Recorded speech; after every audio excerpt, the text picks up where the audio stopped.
आपके साथ मैं हूं अंशु।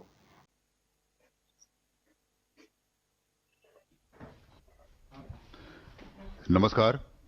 दिल्ली मेट्रो की मेजेंटा लाइन पर देश की पहली ड्राइवरलेस मेट्रो और एयरपोर्ट एक्सप्रेस लाइन पर नेशनल कॉमन मोबिलिटी कार्ड सेवाओं के शुभारंभ के लिए आयोजित इस ऐतिहासिक कार्यक्रम में उपस्थित माननीय प्रधानमंत्री जी, माननीय मुख्यमंत्री दिल्ली सरकार, माननीय केंद्रीय मंत्री आवासन और शहरी कार्य मंत्रालय, सचिव आवासन व शहरी कार्य मंत्रालय तथा अध्यक्ष दिल्ली मेट्रो रेल कॉरपोरेशन, इस वेबकास्ट के जरिए दिल्ली एनसीआर और देश के कोने तमाम साथियों का हार्दिक अभिनंदन।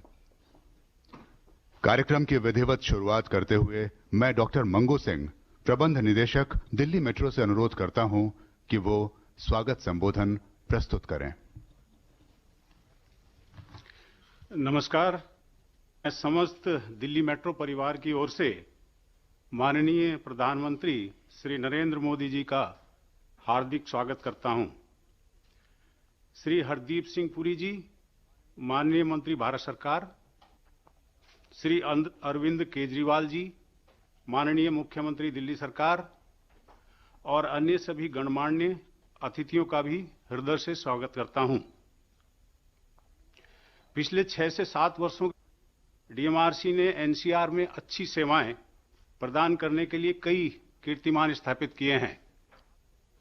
दिल्ली एनसीआर के नेटवर्क को दोगुना करके 390 किलोमीटर तक पहुंचाया है और इसके साथ ही अब हम दुनिया के 7 बड़ी महानगरों में शामिल हो गए हैं। इसी कड़ी में आज दिल्ली मेट्रो दुनिया भर की चुनिंदा मेट्रो की श्रेणी में अपनी उपस्थिति दर्ज करने जा रही है। देश में पहली बार ड्राइवरलेस मेट्रो ट्रेन का परिचालन का मेजेंटा लाइन और नेशनल कॉमन मोबिलिटी कार्ड के जरिए एयरपोर्ट एक्सप्रेस लाइन पर ट्रांजैक्शन सेवाओं की शुरुआत न सिर्फ दिल्ली मेट्रो के लिए बल्कि पूरे भारत की मेट्रो सेवाओं के लिए गौरवपूर्ण उपलब्धि है। हमारा सदैव प्रयास रहा है मेट्रो यात्रियों को विश्व स्तरीय यात्रा का अनुभव प्रदान किया जाए।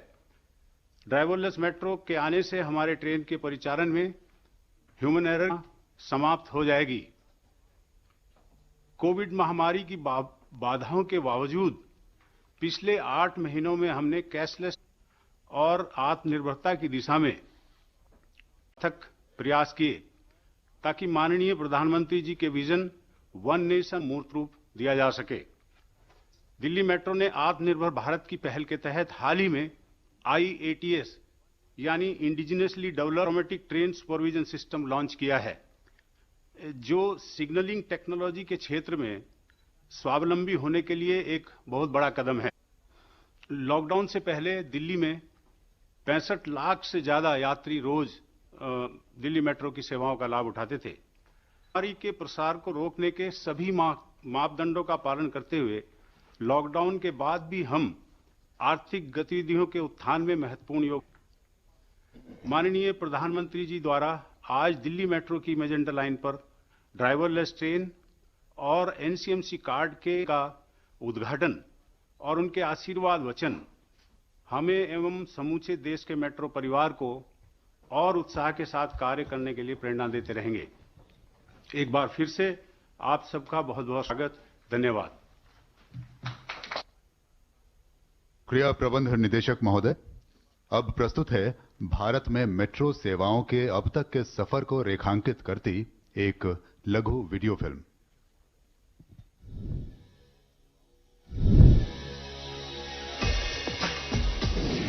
तत्कालीन प्रधानमंत्री श्रद्धेय अटल बिहारी वाजपेयी ने वर्ष 2002 में दिल्ली मेट्रो के रूप में विश्व स्तरीय आधुनिक शहरी परिवहन के एक नए युग की आधारशिला रखी थी।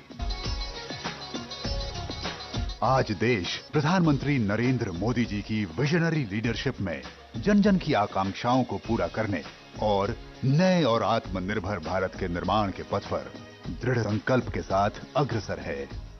पूरे देश में जिस स्पीड और स्केल पर मेट्रो नेटवर्क पर काम हुआ, वही सरकार की पहचान तथा दोनों को दर्शाता है। वर्ष 2014 में जहां देश भर में मात्र 248 किलोमीटर मेट्रो का किया जा रहा था, वहीं आज देश के 18 शहरों में 702 किलोमीटर का विशाल नेटवर्क खड़ा हो चुका है, जिसका लाभ प्रतिदिन 85 लाख से अधिक यात्रियों को मिल रहा है। यही नहीं, आज 27 शहरों में 1016 किलोमीटर नेटवर्क का निर्माण कार्य पर है। इन 6.5 सालों में देश में आधुनिक तकनीकी के विकास व स्वावलंबन, मानव संसाधनों के कौशल विकास तथा मैन्युफैक्चरिंग को नई दिशा मिली है। अब मेट्रो के कोच देश में डिजाइन व मैन्युफैक्चर ही नहीं हो रहे, बल्कि निर्यात भी हो रहे हैं। इन प्रयासों से मेट्रो कोच के निर्माण की लागत 12 करोड़ से घटकर 8 करोड़ रह गई है। Signalling, rolling stock, design, NCMC card, platform screen door जैसे क्षेत्रों में Bharat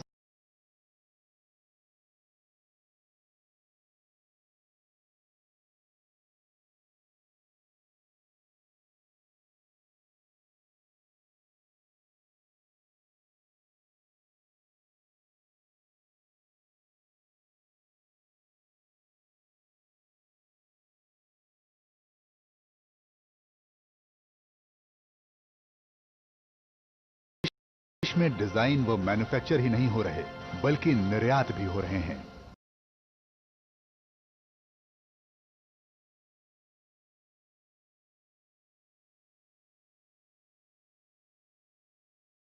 MC card, platform screen door जैसे क्षेत्रों में भारत का लाभ पहुंचाने के लिए रेगुलेटरी फ्रेमवर्क में परिवर्तन कर नई मेट्रो पॉलिसी, टेक्नोलॉजी का स्टैंडर्डाइजेशन, एलिजिबिलिटी क्राइटेरिया में एकरूपता तथा कॉस्ट बेंचमार्किंग जैसे महत्वपूर्ण कदम उठाए गए हैं और नए मेट्रो बिल को आकार दिया जा रहा है। घनी आबादी वाले बहुनगरीय क्षेत्रों को जोड़ने हेतु रीजनल रैपिड ट्रांजिट सिस्टम, कम आबादी वाले नगरों हेतु कम कीमत के मेट्रो लाइट, मेट्रो नियो तथा वाटर मेट्रो जैसे नए विकल्प सेक्टर को नए आयाम दे रहे हैं। राष्ट्र की स्वाधीनता के 1 करोड़ से अधिक यात्री प्रतिदिन 1000 किलोमीटर से अधिक मेट्रो नेटवर्क का लाभ उठा रहे होंगे। समग्र, सतत तथा संतुलित विकास को बढ़ावा देते हुए मेट्रो सेक्टर नए अवसरों व नई संभावनाओं के द्वार खोलकर नए भारत के निर्माण में आ रहा है।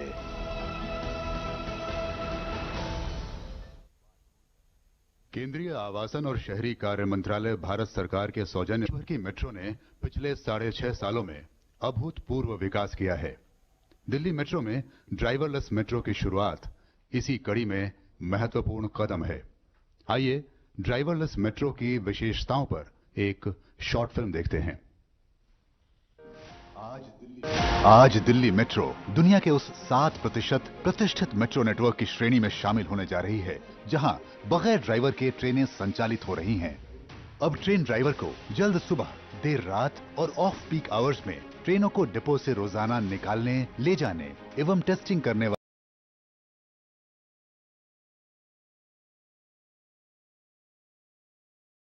को मात्र 10 मिनट में चेक कर लेंगी और यात्री सेवाओं के लिए रहेंगी। तकनीकी रूप से एडवांस्ड इन ट्रेनों में अब ह्यूमन एरर की गुंजाइश भी नहीं रहेगी। अत्याधुनिक टेक्नोलॉजी से लैस ये ट्रेनें पहले से नियमित, सुरक्षित और सुगम यात्रा का अनुभव कराएंगी और जून 2021 तक 57 किलोमीटर लंबी पिंक लाइन। अनुरोध करूंगा माननीय प्रधानमंत्री श्री नरेंद्र मोदी जी से कि वो वीडियो कॉन्फ्रेंसिंग के जरिए फ्लैग का अनावरण करते हुए देश की प्रथम चालक रहित मेट्रो ट्रेन सेवा का शुभारंभ करें।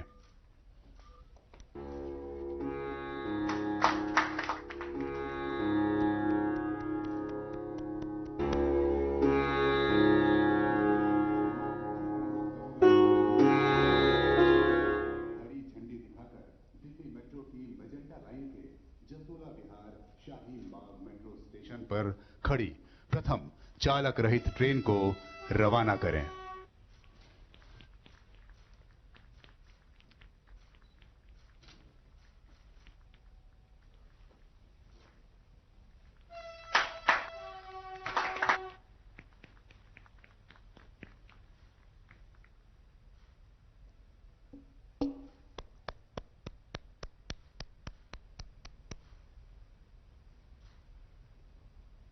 बहुत बहुत धन्यवाद माननीय प्रधानमंत्री जी। आइए अब हम नेशनल कॉमन मोबिलिटी कार्ड के बारे में एक लघु फिल्म का अवलोकन करते हैं, जिसका माननीय प्रधानमंत्री जी ने अपने one nation one card vision के तहत पिछले साल अहमदाबाद में अनावरण किया था और जिसके जरिए अब दिल्ली मेट्रो में भी एयरपोर्ट एक्सप्रेस लाइन पर यात्रा करना आज से आरंभ हो जाएगा।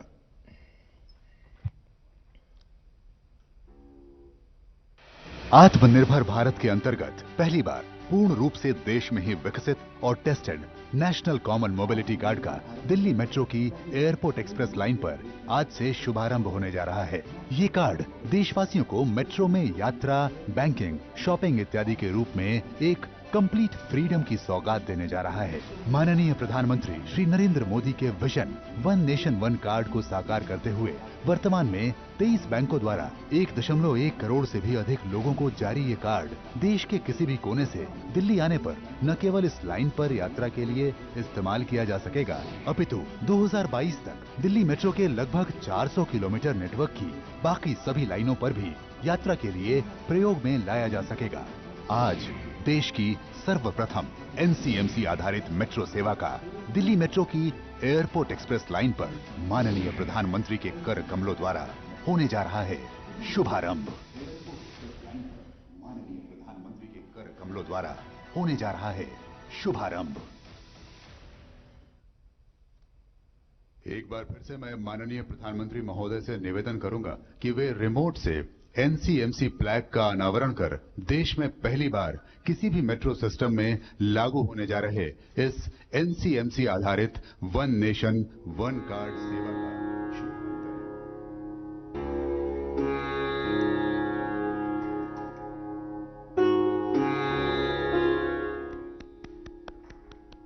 बहुत बहुत आभार माननीय प्रधानमंत्री महोदय।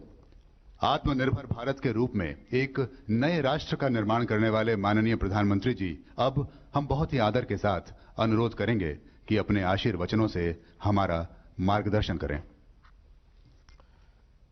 केंद्रीय मंत्रिमंडल के मेरे सहयोगी श्री हरदीप सिंह पुरी जी, दिल्ली के मुख्यमंत्री श्रीमान अरविंद केजरीवाल जी, डीएमआरसी के मैनेजिंग डायरेक्टर श्री मंगू सिंह जी, देश में चल रही मेट्रो परियोजनाओं के वरिष्ठ पदाधिकारीगण और मेरे प्यारे भाइयों और बहनों, मुझे आज से लगभग 3 साल पहले मेजेंटा लाइन के उद्घाटन का सौभाग्य मिला था। आज फिर इसी रूट पर देश की पहली पूरी तरह से ऑटोमेटेड मेट्रो, जिसको हम बोलचाल की भाषा में ड्राइवरलेस मेट्रो भी कहते हैं, इसका उद्घाटन करने का अवसर मिला। ये दिखाता है कि भारत कितनी तेजी से स्मार्ट सिस्टम की तरफ आगे बढ़ रहा है। आज नेशनल कॉमन मोबिलिटी कार्ड, इससे भी दिल्ली मेट्रो जुड़ रही है। पिछले साल अहमदाबाद से इसकी शुरुआत हुई थी। आज इसका विस्तार दिल्ली मेट्रो की एयरपोर्ट एक्सप्रेस लाइन में हो रहा है। आज का यह आयोजन अर्बन डेवलपमेंट को अर्बन रेडी और फ्यूचर रेडी करने का प्रयास है। साथियों, भविष्य की जरूरतों के लिए देश को आज तैयार करना, आज काम करना, ये गवर्नेंस का अहम दायित्व है। लेकिन कुछ दशक पहले से जब शहरीकरण, अर्बनाइजेशन का असर और अर्बनाइजेशन का भविष्य दोनों ही बिल्कुल साफ था, उस समय एक अलग ही रवैया देश ने देखा। भविष्य की जरूरतों को लेकर उतना ध्यान नहीं था, आधे अधूरे मन से काम होता था, भ्रम की स्थिति बनी रहती थी। उस समय तेजी से शहरीकरण हो रहा है, लेकिन इसके आफ्टर इफेक्ट से निपटने के लिए हमारे शहरों को उतनी तेजी से तैयार नहीं किया गया। परिणाम ये हुआ कि देश के बहुत से हिस्सों में शहरी इंफ्रास्ट्रक्चर की मांग और पूर्ति में बहुत ज्यादा अंतर आ गया। साथियों, इस सोच से अलग आधुनिक सोच ये कहती है, शहरीकरण को चुनौती न मानकर एक अवसर की तरह इस्तेमाल किया जाए। एक ऐसा अवसर जिसमें हम देश में बेहतर इंफ्रास्ट्रक्चर बना सकते हैं, एक ऐसा अवसर जिसमें हम ईज ऑफ लिविंग बढ़ा सकते हैं। सोच का ये अंतर शहरीकरण के हर आयाम में दिखता है। देश में मेट्रो रेल का निर्माण भी इसका एक उदाहरण है। दिल्ली में ही मेट्रो की चर्चा बरसों तक चली, लेकिन पहली मेट्रो चली अटल जी के प्रयासों से। यहां तो मेट्रो सर्विस के इतने एक्सपर्ट्स इस कार्यक्रम में जुड़े हैं, वो भी इसे भली भांति जानते हैं कि मेट्रो निर्माण की क्या स्थिति थी।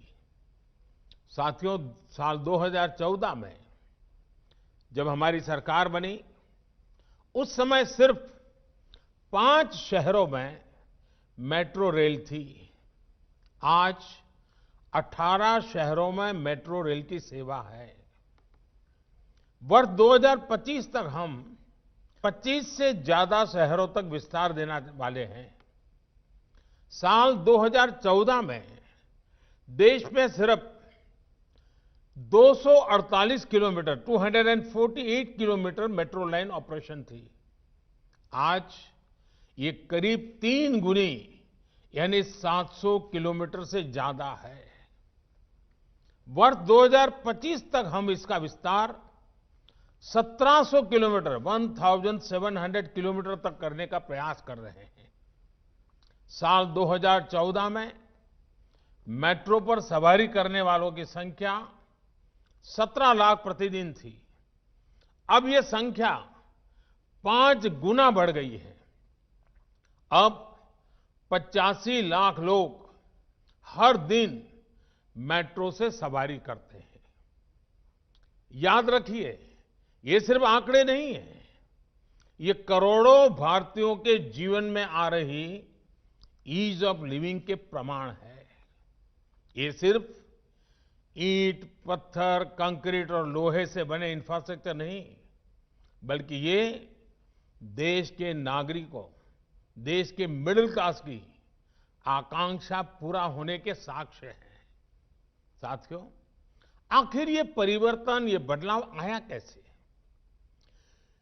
ब्यूरोक्रेसी वही है, लोग वही हैं, फिर कैसे इतना तेज काम हुआ?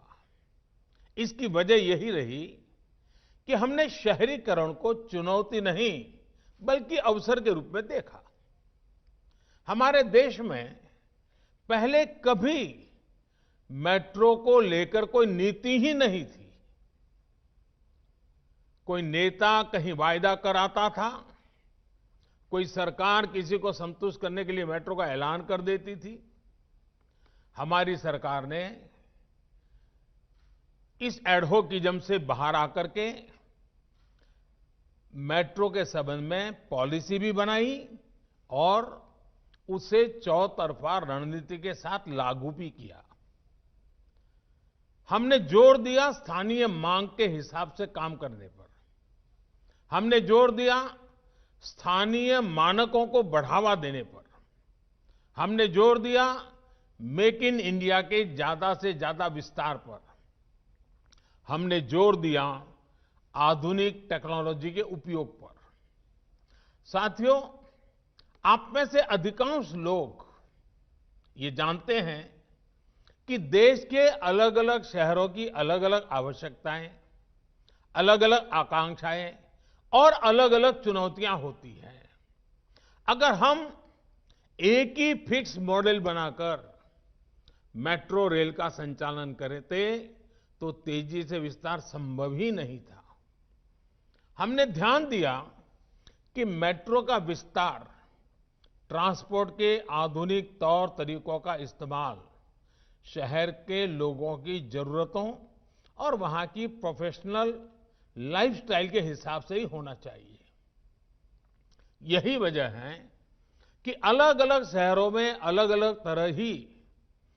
अलग प्रकार की मेट्रो रेल पर काम हो रहा है। मैं आपको कुछ उदाहरण देता हूं। आरआरटीएस यानी regional rapid transit system, Delhi Meerut RRTS का शानदार मॉडल दिल्ली और मेरठ की दूरी को घटाकर 1 घंटे से भी कम कर देगा। मेट्रो लाइट उन शहरों में जहां यात्री संख्या कम है, वहां मेट्रो लाइट वर्जन पर काम हो रहा है। ये सामान्य मेट्रो की 40% लागत से ही तैयार हो जाती है। मेट्रो नियो, जिन शहरों में सवारियां और भी कम हैं, वहां पर मेट्रो नियो पर काम हो रहा है। ये सामान्य मेट्रो की 25% लागत से ही तैयार हो जाती है। इसी तरह है वाटर मेट्रो, ये भी आउट ऑफ द बॉक्स सोच का उदाहरण है। जिन शहरों में बड़ी वाटर बॉडीज हैं, वहां के लिए अब वाटर मेट्रो पर काम किया जा रहा है। इससे शहरों को बेहतर कनेक्टिविटी के साथ ही उनके पास मौजूद द्वीपों के लोगों को लास्ट माइल कनेक्टिविटी का लाभ मिल सकेगा।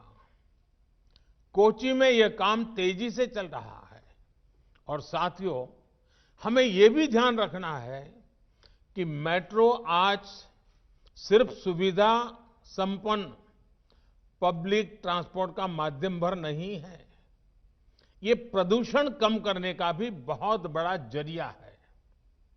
मेट्रो नेटवर्क के कारण सड़क से हजारों वाहन कम हुए हैं, जो प्रदूषण का और जाम का कारण बनते थे। साथियों, मेट्रो सर्विसेज के विस्तार के लिए मेक इन इंडिया भी उतना ही महत्वपूर्ण है। मेक इन इंडिया से लागत कम होती है, विदेशी मुद्रा बचती है और देश में ही लोगों को ज्यादा से ज्यादा रोजगार मिलता है। रोलिंग स्टॉक के मानकीकरण से जहां भारतीय मैन्युफैक्चरर्स को फायदा हुआ है, वहीं हर कोच की लागत अब 12 करोड़ से घटकर 8 करोड़ पहुंच गई है। साथियों, आज 4 बड़ी कंपनियां देश में ही मेट्रो कोच का निर्माण कर रही हैं। दर्जनों कंपनियां मेट्रो कंपोनेंट्स के निर्माण में जुटी हैं। इससे मेक इन इंडिया के साथ ही आत्मनिर्भर भारत के अभियान को मदद मिल रही है। साथियों, आधुनिक से आधुनिक तकनीक का इस्तेमाल ये समय की मांग है। अभी मुझे बिना ड्राइवर के चलने वाली मेट्रो रेल का उद्घाटन करने का अवसर मिला है। आज इस उपलब्धि के साथ ही हमारा देश दुनिया के उन चुनिंदा देशों में शामिल हो गया है जहां इस तरह की सुविधा है। हम ऐसे ब्रेकिंग सिस्टम के भी प्रयोग कर रहे हैं जिनमें ब्रेक लगाने पर 50% ऊर्जा वापस ग्रिड में चली जाती है। आज मेट्रो रेल में 130 मेगावाट सोलर पावर का इस्तेमाल किया जा रहा है, जिसे बढ़कर 600 मेगावाट तक ले जाने का इरादा है। आर्टिफिशियल इंटेलिजेंस उसका उपयोग करते हुए आर्टिफिशियल इंटेलिजेंस लेस प्लेटफॉर्म और स्क्रीनिंग दरवाजे, इन आधुनिक तकनीकों पर भी काम तेजी से चल रहा है। साथियों, आधुनिकीकरण के लिए एक ही तरह के मानक और सुविधाएं उपलब्ध कराना बहुत जरूरी है। राष्ट्रीय स्तर पर कॉमन मोबिलिटी कार्ड इसी दिशा में एक बड़ा कदम है। कॉमन मोबिलिटी कार्ड का लक्ष्य बिल्कुल स्पष्ट है। आप जहां कहीं से भी यात्रा करें, आप जिस भी पब्लिक ट्रांसपोर्ट से यात्रा करें, ये एक कार्ड आपको इंटीग्रेटेड एक्सेस देगा। यानी एक कार्ड ही हर जगह के लिए पर्याप्त है। ये हर जगह चलेगा। साथियों, मेट्रो के सफर करने वाले जानते हैं किस तरह अक्सर सिर्फ एक टोकन लेने के लिए कितनी कितनी देर लाइन में लगे रहना होता है। दफ्तर या कॉलेज पहुंचने में देर हो रही है और ऊपर से टिकट की परेशानी। मेट्रो से उतर भी गए तो बस का टिकट। आज जब हर किसी के पास समय की कमी है तो रास्तों में समय नहीं गंवाया जा सकता। एक जगह से दूसरी जगह जाने के लिए ऐसी दिक्कतें अब देश के लोगों के सामने रुकावट न बने, हम इस दिशा में काम कर रहे हैं। साथियों, देश के सामर्थ्य और संसाधनों का देश के विकास में सही इस्तेमाल हो, ये हम सभी की जिम्मेदारी है। आज तमाम व्यवस्थाओं को एकीकृत करके देश की ताकत को बढ़ाया जा रहा है। एक भारत श्रेष्ठ भारत को मजबूत किया जा रहा है। One nation one mobility card की तरह ही बीते वर्षों में हमारी सरकार ने देश की व्यवस्थाओं का एकीकरण करने के लिए अनेक काम किए हैं। वन नेशन वन फास्टैग ने देश भर के हाईवे पर ट्रैवल सीमलेस हुआ, अनावश्यक रोक टोक रुकी है, जाम से मुक्ति मिली है, देश का समय और देरी से होने वाला नुकसान कम हुआ है। वन नेशन वन टैक्स यानी जीएसटी ने देश भर में टैक्स का जाम समाप्त हुआ है। डायरेक्ट टैक्स से जुड़ी व्यवस्था एक जैसी हुई है। One nation one power grid, इससे देश के हर हिस्से में पर्याप्त और निरंतर बिजली की उपलब्धता सुनिश्चित हो रही है। बिजली का नुकसान कम हुआ है। One nation one gas grid, इससे समंदर से दूर देश के उन हिस्सों को सीमलेस गैस कनेक्टिविटी सुनिश्चित हो रही है जहां गैस आधारित जीवन और अर्थव्यवस्था पहले सपना हुआ करता था। One nation one health insurance scheme यानी आयुष्मान भारत से देश के करोड़ों लोग एक राज्य में ही नहीं बल्कि पूरे देश में कहीं भी इसका लाभ ले रहे हैं। One nation one ration card, इससे भी एक स्थान से दूसरे स्थान जाने वाले नागरिकों को नया राशन कार्ड बनाने के चक्करों से मुक्ति मिली है। एक राशन कार्ड से पूरे देश में कहीं भी सस्ते राशन की सुविधा संभव हो पाए हैं। इसी तरह नए कृषि सुधारों और इनाम जैसी व्यवस्थाओं से one nation one agriculture market की दिशा में देश आगे बढ़ रहा है। साथियों, देश का हर छोटा बड़ा शहर 21वीं सदी के भारत की अर्थव्यवस्था का बड़ा सेंटर होने वाला है। हमारी दिल्ली तो देश की राजधानी भी है। आज जब 21वीं सदी का भारत दुनिया में नई पहचान बना रहा है तो हमारी राजधानी में वो भव्यता रिफ्लेक्ट होनी चाहिए। इतना पुराना शहर होने की वजह से इसमें चुनौतियां जरूर है, लेकिन इन चुनौतियों के साथ ही हमें इसको आधुनिकता की नई पहचान भी देनी है। इसलिए आज दिल्ली को आधुनिक स्वरूप देने के लिए अनेकों प्रयास किए जा रहे हैं। दिल्ली में इलेक्ट्रिक मोबिलिटी को बढ़ाने के लिए सरकार ने इनकी खरीद पर टैक्स में भी छूट दी है। दिल्ली की सैकड़ों कॉलोनियों का नियमितीकरण हो या फिर झुग्गियों में रहने वाले परिवारों को बेहतर आवास देने का प्रयास, दिल्ली की पुरानी सरकारी इमारतों को आज की जरूरत के अनुसार एनवायरमेंटल फ्रेंडली बनाया जा रहा है। जो पुराना इंफ्रास्ट्रक्चर है उसको आधुनिक टेक्नोलॉजी आधारित इंफ्रास्ट्रक्चर से बदला जा रहा है। साथियों, दिल्ली में पुराने टूरिस्ट डेस्टिनेशन के अलावा 21वीं सदी के नए आकर्षण भी हो, इसके लिए काम जारी है। Delhi international conference, international exhibition, international business tourism इसका अहम सेंटर होने वाला है। इसके लिए द्वारका में देश का सबसे बड़ा सेंटर बन रहा है। इसी तरह एक और जहां नई संसद भवन के निर्माण का काम शुरू हुआ है, वहीं एक बहुत बड़े भारत वंदना पार्क को भी तैयार किया जा रहा है। ऐसे हर काम से दिल्ली वालों के लिए हजारों रोजगार भी बन रहे हैं और शहर की तस्वीर भी बदल रही है। दिल्ली 130 करोड़ से अधिक आबादी की दुनिया की बड़ी आर्थिक और सामरिक ताकत की राजधानी है। उसी भव्यता के दर्शन यहां होने चाहिए।